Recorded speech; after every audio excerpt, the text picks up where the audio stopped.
Dr. Gowher Rizvi is a renowned scholar and public policy expert from Bangladesh.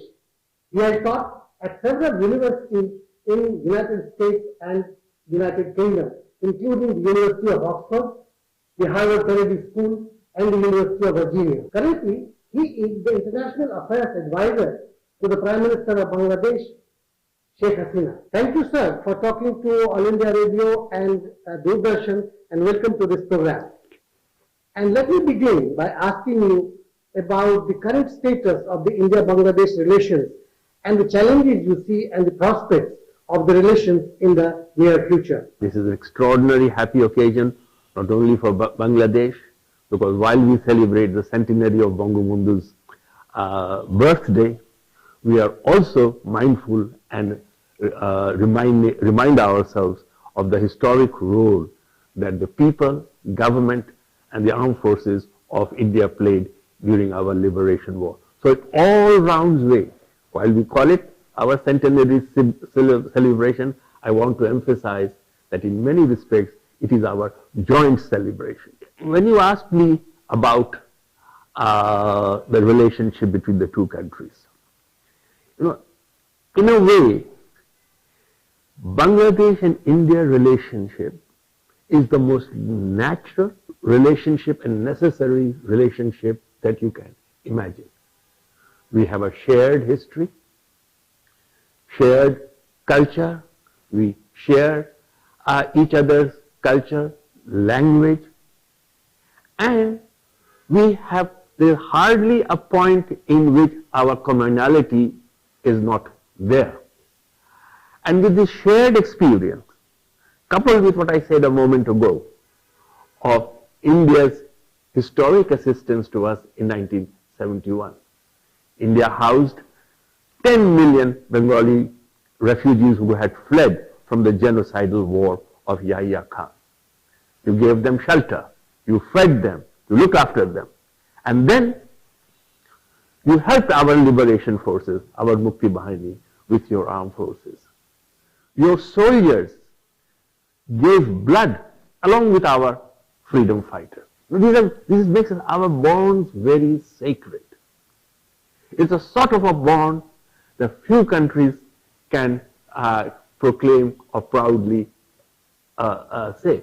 But as far as our relationship is concerned today, it is deeper, wider, and more comprehensive than at any time in the last 50 years. It is indeed true, sir, that the relationship between India and Bangladesh is a story of a glorious relationship that is rooted in the 1971 joint sacrifice of both the countries. But any great relationship needs to be nurtured. Bangabandhu started establishing relations with India all across the board, from trade to borders to investment, exchange of goods. And that happy period, that very constructive period, which was very important for our formative phase, was disrupted, as I said, in 1975. We have resolved the problem of enclaves, exchange of enclaves, which was persisting since 1947. We now have a trading relationship with India where Bangladesh can export duty-free, quota-free, almost all goods except alcohol and arms to India. We have resolved all our lingering border area demarcation problems. We have solved adverse possession problem.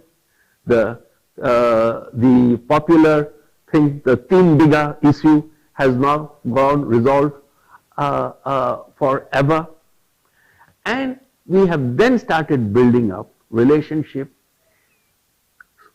in a genuine interdependent sense. Because if you look at India and Bangladesh, our economy is shaped by our geography.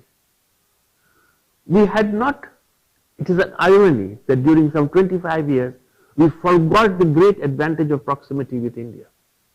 We have a shared border of 2,400 kilometers. Bangladesh and India simply cannot ignore each other. We depend on each other, we benefit from each other, and it is the mutually beneficial relationship and dimensions of it that we must foster.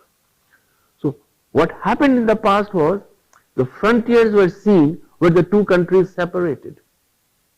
Now, under the current leadership of the two countries, we have two frontiers where we meet with open border, almost. And that's the sort of relationship which is a prelude to fostering all sorts of mutually beneficial, you can concentrate on some of those things between the two countries. So, in some senses, as a colleague of mine said, the stars are aligned. We have democratic government in India, in Bangladesh, we have a shared secular outlook, we have plural societies, and we are both looking to find our place with economic development, our place in the world. And to achieve that, we need to work together. As you know, sir, Prime Minister Narendra Modi would be visiting Bangladesh to take part in the celebrations that we are having on the birth centenary of Bangabandhu Sheikh Mujib, the Golden Jubilee of Bangladesh liberation, and the establishment of the diplomatic ties between India and Bangladesh. So how do you look at the visit of Prime Minister Narendra Modi to Bangladesh on 26th, 27th of March? Our 50th anniversary Golden Jubilee celebration is in many ways a joint celebration of what happened in 1971, in which India's role is recognized and by all of us. And his coming will make this occasion, celebration, give it a very special dimension and a height that we could only hope for. This visit is also very important. This is the first time that any head of government and especially head of Indian government is actually going to the mausoleum of Bangabandhu in his home village in Tungipara. That is a symbolic gesture that has touched the heart of every Bangladeshi. That he will be visiting the shrine of our father of the our nation.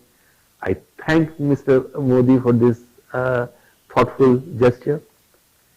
As in the past, when Dr. Manmohan Singh came to visit India, we took him to see Dhakeshwari temple, we took him to see the Gurdwara at the university campus.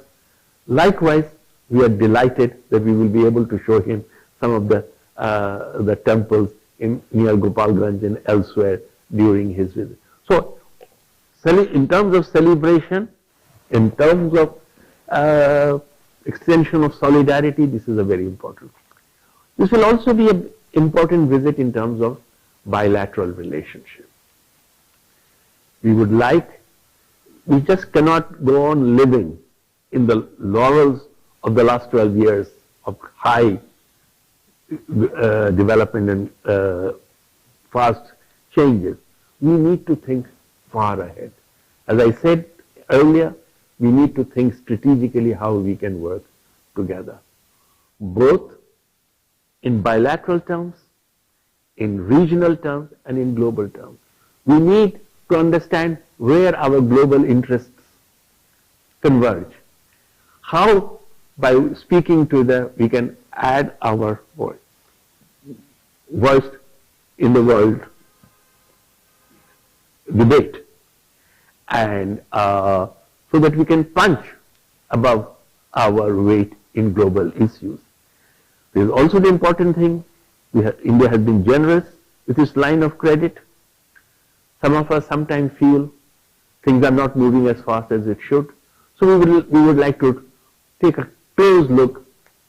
Much has been achieved, but other things need to be speeded up. And we might say, well, certain projects may or may not be able to move as fast. In that case, we might adopt new projects. Okay? We may, I'm not saying we will, we may even think beyond the existing line of credit and see what more we can do there. One of the recent studies by the World Bank, which says that despite the fact that India-Bangladesh trade has grown substantially and currently around $9 billion of trade between the two countries, yet there is an unrealized potential, according to the World Bank estimate, of $10 billion between the two countries. I would like to say 10 billion trade is an underestimate. Huge gross underestimate. The potentials are huge. What has already happened is with the ability, the export, duty-free export to Bangladesh, our export to India is picking up. Although it is true that balance of trade is adversely in favor, it is in favor of, largely in favor of India. There we would argue that while it is one indicator we should be aware of, there are many ways in which we can overcome that.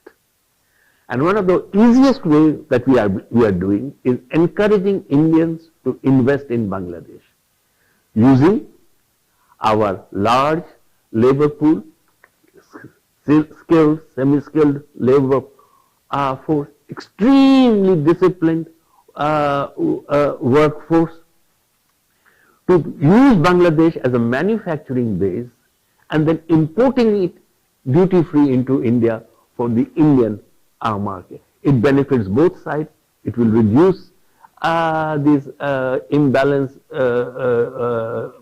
trading, balance of trade between the two countries, and further enhance cooperation.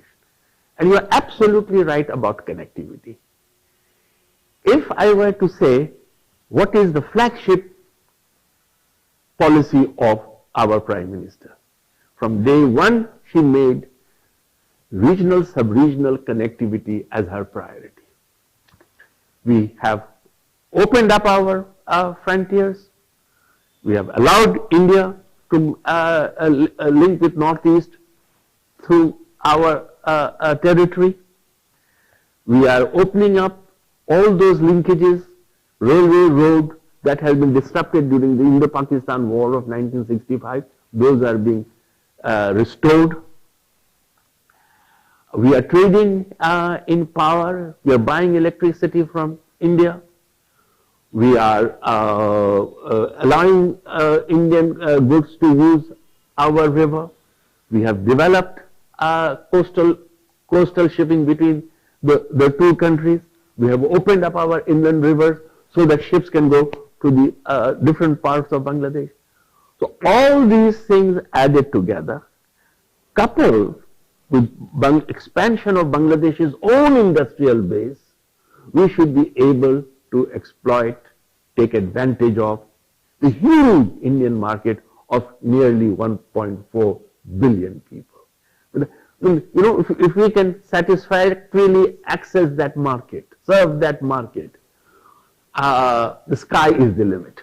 Recently, Bangladesh has graduated from the LDC status, and in the coming 5 years or so, it would be coming out of the LDC status. How do you think it is going to affect the trade relations between India and Bangladesh? We are celebrating in this respect double graduation, LDC to developing, and also from lower income to middle income. This is a huge achievement. Huge achievement not only economically, but it is also in terms of dignity. I also should say this does not in any way impact Bangladesh-India relations. Change of status is more to do with EU, with North America and other countries of the world. As far as India is concerned, we have this very special relationship of duty-free access to the Indian territory. And again, please, I want to emphasize this. The duty-free access not only benefits us, but benefits Indian consumers. What are the areas where you think Indian investment can come profitably for both the countries and invest in Bangladesh? Bangladesh offers an ideal opportunity for Indian investors to manufacture goods for domestic consumption in India.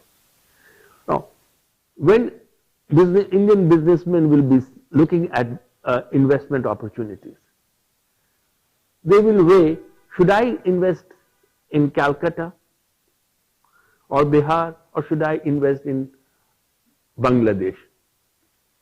And they will measure the benefits because there is no special advantage between the domestic investment and so-called external investment in Bangladesh. So Indian investment will come. And as you said, we have powered some of your top industries. Yes. Are now have invested in the field of power, textile, garments, as you said, electric car manufacturing, batteries, in any number of things where India has advantage. What is also very interesting is, while India is helping us, a lot of Indian managers are helping us in our management of our factories, etc. Likewise, not well known that Bangladeshi companies are helping manage in some of the Indian ports. Because we have a lot of experience in that area. We have always been a riverine society. Much of the ships that ply between India and Bangladesh are Bangladeshi ships. Most recently, we had the bridge linking Maitri Setu. This shows you how we are opening up. We have allowed free transit in every direction. India has also now come forward.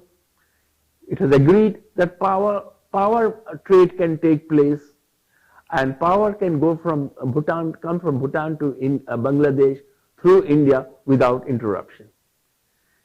There are huge possibilities of developing hydroelectricity power in Northeast India. But if you produce electricity in Northeast India, there is no demand for it. The demand is elsewhere in India. And the only way that India can evacuate the power that it generates in Northeast India is through Bangladesh. That is where we talk about joint venture opportunity. The BBIN motor vehicle agreement that is under discussion, how realistically you think it is going to work out so that the movement of on the roads, trucks and other things becomes much smoother and fuels the growth of trade? And the second is that the India-Myanmar-Thailand trilateral road connectivity thing, I believe Bangladesh has expressed, Prime Minister Sheikh Hasina last time while talking to the Indian Prime Minister Narendra Modi, had expressed desire that Bangladesh should also be part of that. So on these two things, what is the current status? How do you look at these? We have to now think strategically, not just what is my comparative advantage and what is your comparative, but how we can coalesce, bring our respective comparative advantages and resources into developing industries and supplying goods for the needs of our society. We have now built in several borders back-to-back customs house. Yes. For instance, Land custom. Benapole, Petropole. Similar things. But I am not satisfied with that. Yes, back-to-back means things can speed up a bit, but we need to have integrated. In the world of electronic communication, where we can transfer data from one to the other in no time, to have and with electronic capacity, equipment, to monitor what is going out and coming in. There is no need for physical checks or transshipment. There should be a free flow. We are all for it. We are trying for it. We want it. So rather than checking the papers physically, it could be done Electronically transferred. And of course, as you said about the Indian road, Myanmar, Thailand. Myanmar, Thailand trilateral. Well, we have already expressed a very firm interest in joining that. Not only we would like to join that, but we would also like many of our routes that links us with Bhutan and Myanmar should be used by India and other countries of South Asia if they so wish. You mentioned motor vehicle agreement. Bangladesh was the first signatory to the motor vehicle agreement. So is India. So is Bhutan.